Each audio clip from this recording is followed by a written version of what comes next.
Welcome back to Jack of All Games Tabletop. I'm Dave Wallace, and it's been a while since we talked about D&D, and in particular tips for new DMs. So I thought I'd share a little something that I think any new DM, especially if you're homebrewing, though any kind of RPG that you're playing, could be books, could be modules. This will be a really useful tip, not only to give yourself inspiration and prompts for the future. As any DM can tell you, eventually you get burned out, you kind of stop having ideas and you need some new inspiration. But this will also really help your players get really engaged and excited for what you have for them. We're going to be talking about individual character hooks, basically little subplots that have to do with just your specific players, their characters, and not so much on the main quest. You see this all the time if you watch Critical Role. If you're a fan of Critical Role, then you probably know all sorts of details about every character in the story, their backgrounds, where they come from, sometimes their parents or different special things about them that come to life as the campaign goes on. Even though that's not the main focus of what the players are looking at, these are little things that kind of come up from time to time, and it's really useful in your game. And like I said, it will definitely get your players that much more engaged. If there's one thing that we all like to hear more about, it's ourselves. We like to hear about where we came from and interesting stories about our past that is somehow connected to us, or the possibilities of what could be in us.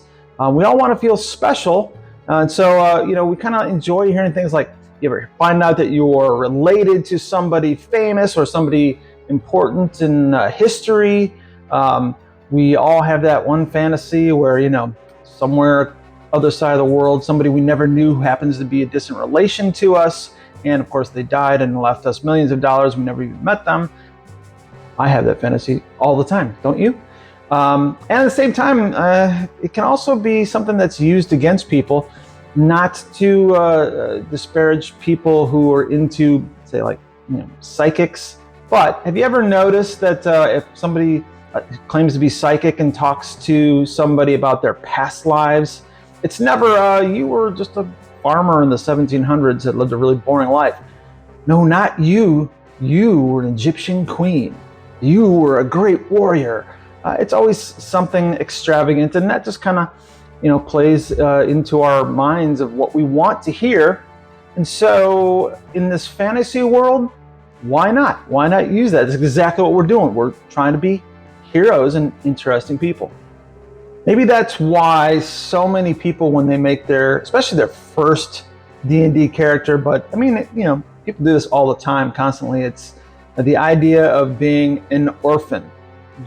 People make up characters that nobody really knows where they came from. I never knew my parents. There's just always this mystery. Well, that's kind of your player's way of setting up this mystery they want to see unraveled, and maybe a hidden potential that they didn't know they have. And this is really common theme just in all of our favorite stories. I mean, Luke Skywalker, Harry Potter, Batman, Superman, Spider-Man, most superheroes, they're orphans. So it's pretty common that that kind of thing is what a player will make in their character, leaving it up to you, the DM, to help them kind of unraveling. It's kind of an invitation, actually. So by playing into your players' background stories, this will help you, give you prompts as you kind of leave these little breadcrumbs along the way. And the great thing about it is, you don't have to have the answers. You have your main quest, and that's where you're sending the characters off to. But By leaving these little breadcrumbs, you are giving yourself a prompt later, giving yourself inspiration of, oh, they want to go this way now, find out about this character's background story. Now I know where to go, because like I said, you're going to have those times where you just, I don't have any ideas this week, I need to come up with a game, and that's going to help huge. So in order to help demonstrate this, I thought I would tell you a little bit about my players and their characters and the little individual character hooks that I have placed in our game that's gonna, again, none of which have been actually resolved, but again, I've just left these little breadcrumbs for them to follow and keep them excited about their characters. All right, so let me introduce you to my players. First off, we've got my lovely wife, Alexis. She plays Raven, who is a high elf wizard. After that up next is our buddy Hector Molina. Hector plays a half-orc blood hunter named Cross. Blood hunter, you know what that means, right? Werewolf. And then rounding it off is my board game guru, Russell Malo. Russell plays Malachi, who is a dwarf rogue. Now, it's important to note that Hector and Alexis had never played D&D before starting with these characters. We've been running these characters for about 2 years now. And yeah, that's how they start. We've gone over several campaigns, but this is still Hector and Alexi's first characters. These three characters together make up a group called the Nameless Ones, Heroes for Hire. I kind of offered up that name because nobody came up with any last names for their characters, so yeah, the Nameless Ones thought it fit. And of course, we play in my homebrewed world of Valencia. So one of the things that was important when we started this, and knowing that I had created this whole world, was that I was able to help them with their backgrounds. A lot of new players, when it comes to D&D, really don't have so much experience with coming up backgrounds, and they usually kind of keep it vague, which is totally fine, because that kind of helped me to help them. I created this world so I can kind of offer some suggestions. For example, if you are a dwarf, you could be born in any of the cities in Valencia, but there's a good chance that the highest population is going to be in Brimhammer or in Corda, or places where there are big dwarf communities and mines and that sort of thing. Also, if you are a magic user of any kind, you can learn magic anywhere and study it on your own, even the smallest village. But if you see your character as being someone who's studied, sort of like a Hogwarts style, we've been fully educated in a great way in magic, a good chance that you came from Ambrovia, or at least went to school there where the great colleges of magic are. So that kind of offered a way for me to insert a little bit to help them with their background stories. So let me tell you a little bit about each character and how I've kind of placed some elements in their story that is going to come into play as we go along. I'll start off with my wife, Lexi. Like I said, Lexi's playing a high elf wizard named Raven. When she created Raven, she kind of went with the whole, orphan thing. She never knew her parents. And she also just kind of felt like there was something special about her character, but she never really knew what. She just knew that she was different. So, of course, that's really all I needed to know to kind of play into that. So we did establish that Raven grew up in a small village raised by human parents, and that she showed a lot of magical potential and ended up getting a scholarship to go off to school in Ambrovia, where she got to be around other elves and really work on her magical abilities. Now, in our first big campaign, our characters were going through what's known as the Nightmare Market. The Nightmare Market is basically it's a market that's in the catacombs of the city of Ingolsburg, and it only happens on moonless nights, and is basically a marketplace where the dead and undead can actually do commerce with the living. It's considered a safe space at this time. So yeah, basically people will come and interact with the dead, basically. So while they were passing through here, Raven passed by a ghost of an elderly elf man who recognized her by her eyes. Turns out that he had been a physician who delivered elf babies into the world and still recognized each of them just by seeing their eyes if he ever saw them again. So at this time, he called her by her real name, her birth name, Alira Basani Starfire. And of course, she was taken back by this, and turns out that he knew her parents, of course. I mean, delivered their baby anyway.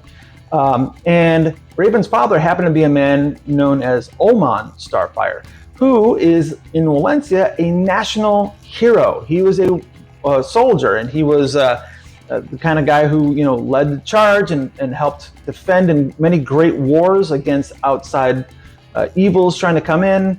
And so he's renowned all throughout Valencia as this great hero. Now the ghost went on to explain that on top of that, Raven's mother had been an Eladrin, which is an elf race that comes from the Fey realm. And she had found a secret gateway into Valencia, met Oman, they fell in love, had a baby, and of course that was Raven. Now, or Alira to be specific. But at the birth of Alira, something happened, something magical happened that triggered a beast coming over from the Feywild to track down both Raven and her mother. It's not yet known what exactly that is, but it has been referred to as the Darkness. This creature that came over, Oman, her father, died fighting this thing, trying to protect his wife and child. And after that, Raven's mother gave her to handmaid, told her to run off while she distracted the beast, brought it back over to the Fey realm where they had not been seen from since. So are they still alive? Is the beast still in existence? Is Raven's mother still alive? I don't know, I haven't written that part yet. They haven't traveled over there, so once they do, I have a prompt now of where I can take them. But this has opened other avenues inside of our game. For example, now that she knows her real name and her heritage, this has given her a lot of clout inside of Valencia. She can go into a court of kings and say, I'm the daughter of Oman Starfire, and is gonna have their attention. On top of that, she's also been able to track down some family members, including her aunt Aris, who she runs a small village known as Honeywell Glen.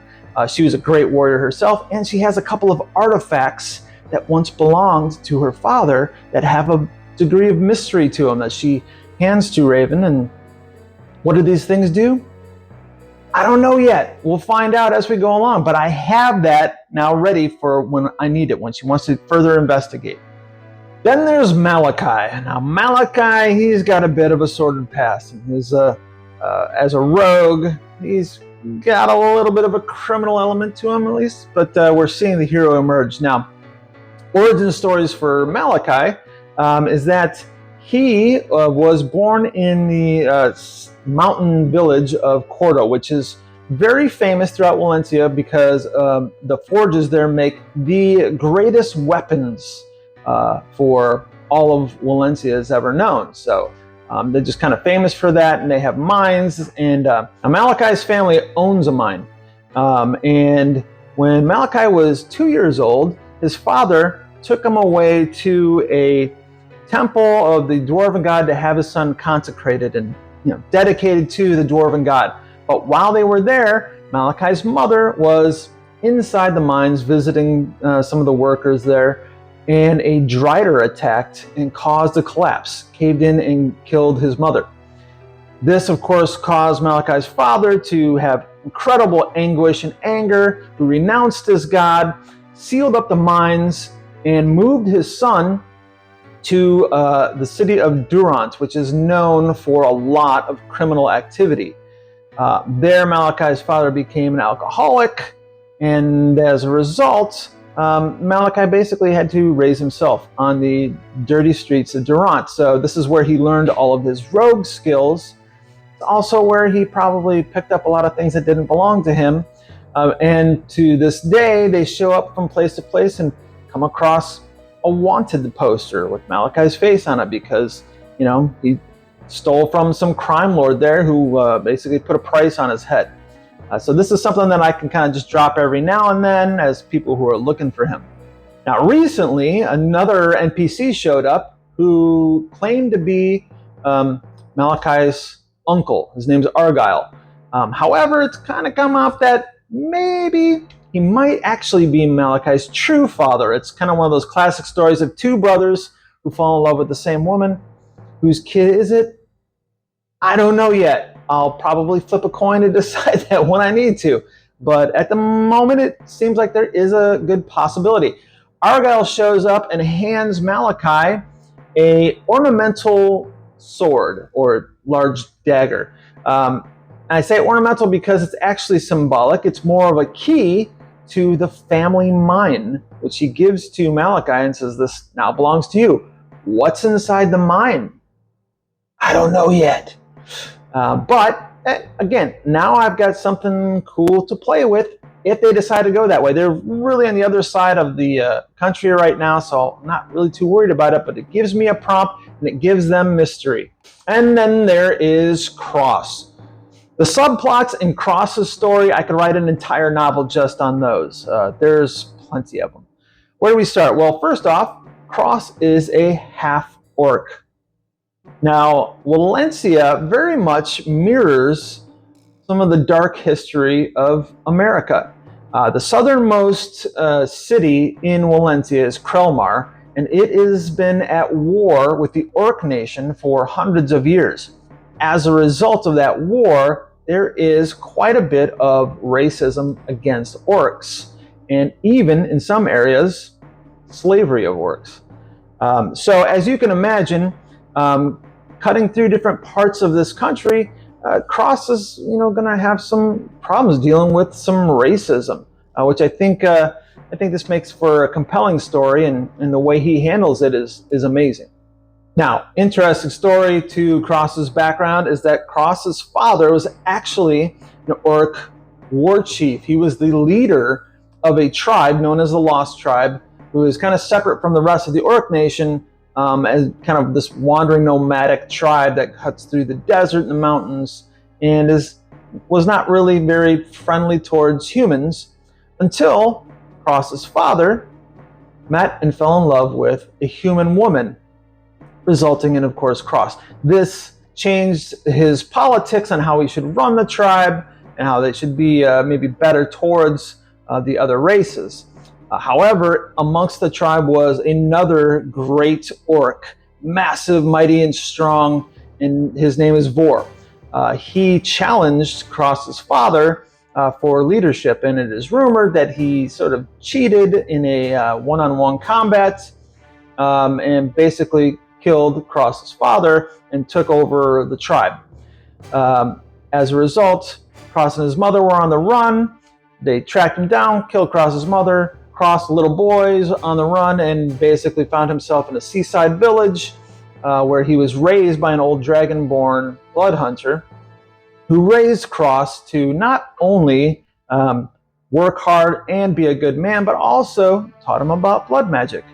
Now, this has been an interesting side story because Cross is the rightful heir of being the leader of the Lost Tribe. So as a result, every now and then, maybe some orcs who work for Vor show up and try and take him out.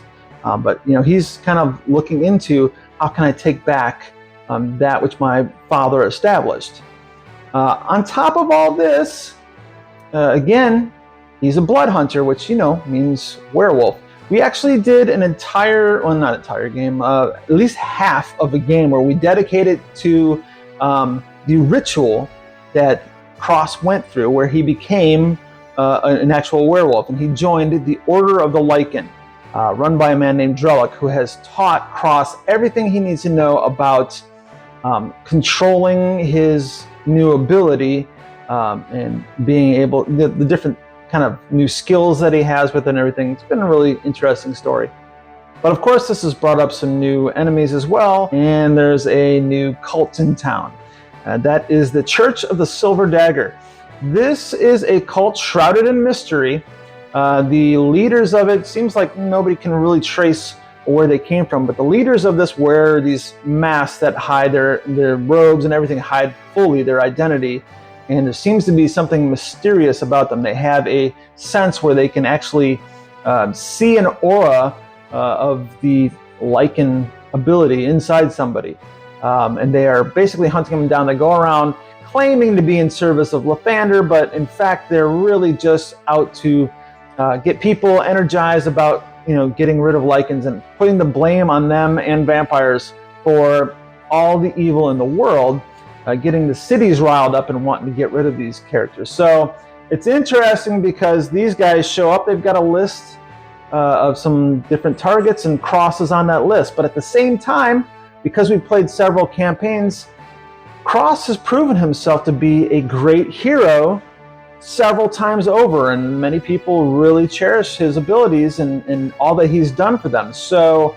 there's kind of this dichotomy between people who see him as evil, whether it be because he's half orc or because he's a Lycan, and on the other hand, all these people say actions speak louder than words. So I mean, we've gotten all kinds of action from this, and again, these are just little things I've added in here or there. There's still a whole lot of mystery. Where does this Church of the Silver Dagger come from, and what's their ultimate goal, and are we going to find out? So I have tons of avenues which I can kind of move my characters back and forth a little bit at a time when things are maybe a little bit stale, or maybe I have just extra room. Maybe this week's game I made a battle and I made part of the story they're moving through, but turns out it only covers about 2 hours. Hey, you know what? Here's an hour of talking about this item that's in Raven's bag that maybe says something about her parents, or maybe somebody comes up and talks to Malachi about knowing his mother, or all these different avenues. These are things that will help me on those days where I don't really have any ideas. I now have some things that I can work with. It's just kind of sort of saving up basically for that. So like I said, your players, they're absolutely going to love this. It's really going to get them interested in what makes their characters special. So yeah, give it a try and see how much this not only gets your players more involved, but it really fills out your world. It starts to bring everything in closer and more interweaved, and it just makes some interesting turns for your story. And quite frankly, it's just fun. All right, I hope this is helpful. I know I babbled a lot, so hopefully maybe these kind of ideas give you some inspiration of what you can do with your players and get them hooked. Until next time, get out there and roll some dice.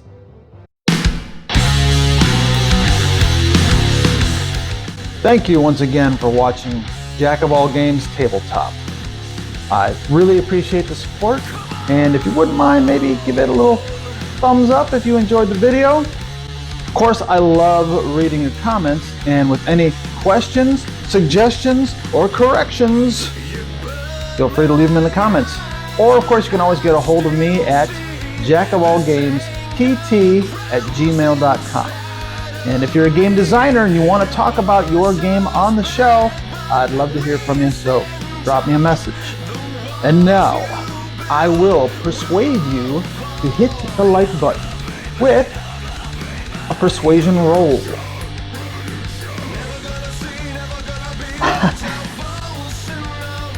Well, turns out I have advantage on persuasion rolls.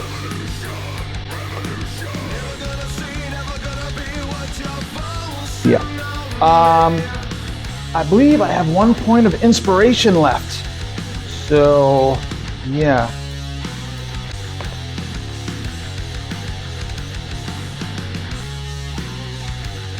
Hey, check out my hot wife. Yeah, she's always distracting me.